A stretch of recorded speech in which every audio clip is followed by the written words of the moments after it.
Alors ici, on va continuer sur l'électricité et on va voir l'énergie électrostatique. Donc c'est quoi l'énergie électrostatique? Eh bien l'énergie entre deux charges. Donc disons que j'ai une charge positive ici, j'ai une charge négative ici. Eh bien ces charges-là, on vous a dit qu'ils vont s'attirer. Ici, s'attirent, c'est qu'ils ont de l'énergie. Donc j'ai une charge Q1, une charge Q2, et ils ont de l'énergie. Donc énergie électrostatique. Énergie électrostatique. Pourquoi? Parce que ce sont des charges électrostatiques. Alors, quelle énergie entre deux charges? Eh bien, on a une formule. Donc, on écrit formule. Quelle énergie entre deux charges? Formule. L'énergie entre deux charges 1, 2, elle est égale à Q1 fois Q2 sur R. Pas R au carré, sur R. Pas de E carré, c'est ça la différence.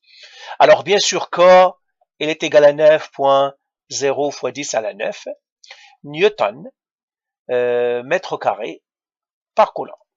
Donc, c'est ça l'énergie électrostatique entre deux charges. C'est tout ce qu'il faut savoir, l'énergie emmagasinée. Maintenant, on va faire un exercice. Alors, regardez ici. Il nous dit ici, 3 charges sont placées à chacun des sommets d'un triangle équilatéral, comme le montre le diagramme. Trouve l'énergie potentielle électrostatique totale emmagasinée dans la distribution de charges. La sphère 1 a une charge de plus 2 fois 10 à la moins 5, et les autres ont une charge de moins 2 fois 10 à la moins 5. Ben voilà, ils nous disent, nous avons 3 charges, et puis on veut savoir quelle est l'énergie dans ce système-là. J'ai un système, donc je vais le représenter, j'ai un système avec 3 charges. Ok? J'ai un système avec 3 charges, et j'aimerais savoir ce système-là, quelle est l'énergie, est-ce qu'il peut exploser, est-ce que ce système-là, quelle énergie qu'il a? Parce que s'il a beaucoup d'énergie, et puis qu'on ne peut pas contenir cette énergie, il va exploser. Donc j'ai une charge Q1, j'ai une charge Q2, j'ai une charge Q3. Je veux savoir quelle est l'énergie dans ce système-là. D'accord? Pour le maîtriser en quelque sorte. J'ai ici la distance c'est 2 mètres, ici 2 mètres, ici 2 mètres. On fait 2.0, mais c'est pas grave.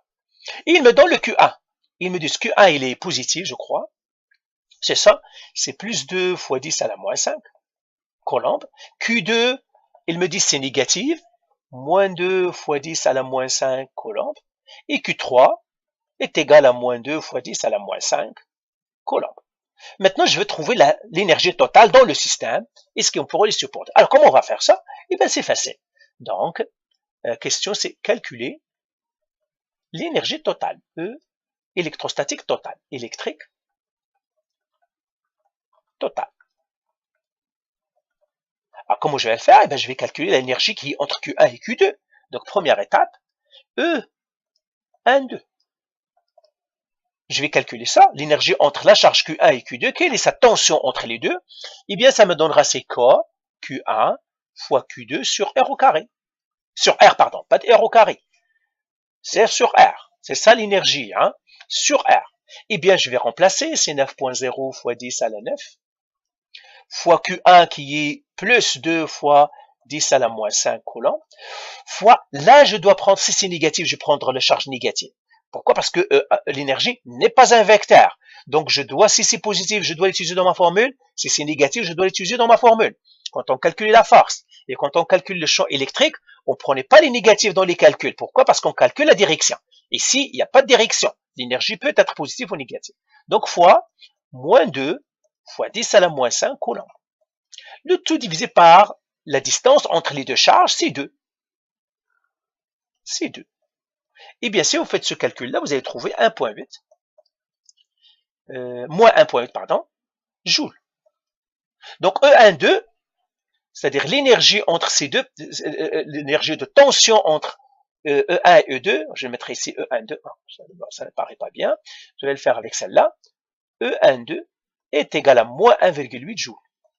Et je l'écris ici, égal à 1.8 joules, j'efface tout ça, et j'écris ça, 1.8 joules. Moins 1.8 joules. Maintenant, je calcule l'énergie entre Q1 et Q3. Donc, 1, 3. Donc, Q1 et Q3, je vais calculer ça. Ben, je vais faire la même formule encore. K, cette fois-ci Q1 fois Q3 sur le R. Et ça, si vous faites le calcul, le K, c'est 9.0 fois 10 à la 9. Le Q1, c'est 2 fois 10 à la moins 5. Le Q3, c'est moins 2 fois 10 à la moins 5. Coulomb, bien sûr. Sur la distance est encore la même, 2. Eh bien, ça me donnerait encore moins 1.8 joules.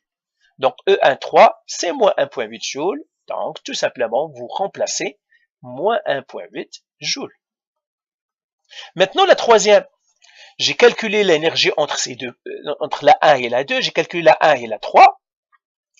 Le 1,3, ça me donne moins 1,8 joules. Maintenant, je vais calculer l'énergie entre ces deux-là. Ces deux-là aussi, ils ont une tension. Hein? Vous pouvez voir ça comme trois personnes. Trois personnes, Younes, Jacques, Marie-Claude, et puis il y a des tensions entre chacun, donc je vais chercher ces tensions-là. Alors, le E maintenant, entre 2 et 3, ben, comment je vais calculer ça encore? Car cette fois-ci, ça va être Q2 fois Q3 sur le R. Et là, encore, je vais faire Q. Cette fois, Q2, c'est moins 2 fois 10 à la moins 5. Alors, K, c'est 9.0 fois 10 à la 9. Fois le Q3, c'est aussi négatif, moins 2 fois 10 à la moins 5. Le tout qu'il divise par R qui est 2. Et ça, cette fois-ci, parce que négatif fois négatif, ça me donnerait positif, ça me donnerait 1,8 joules. Et bien voilà, j'ai trouvé l'énergie entre le 2 et 3. Et là, maintenant, je vais faire 1,8 joules. Ici. Et maintenant, l'énergie totale, je la calcule. Totale, c'est E12 plus E13 plus E23. Et là, ça va faire moins 1,8, moins 1,8 plus 1,8, qui me donnerait à la fin moins 1,8 joules. Donc, cette énergie, donc ce système-là, son énergie est négative, donc il ne va pas exploser. Hein, on n'aura pas peur de lui. Pourquoi? Parce que son énergie est négative. Donc, voilà.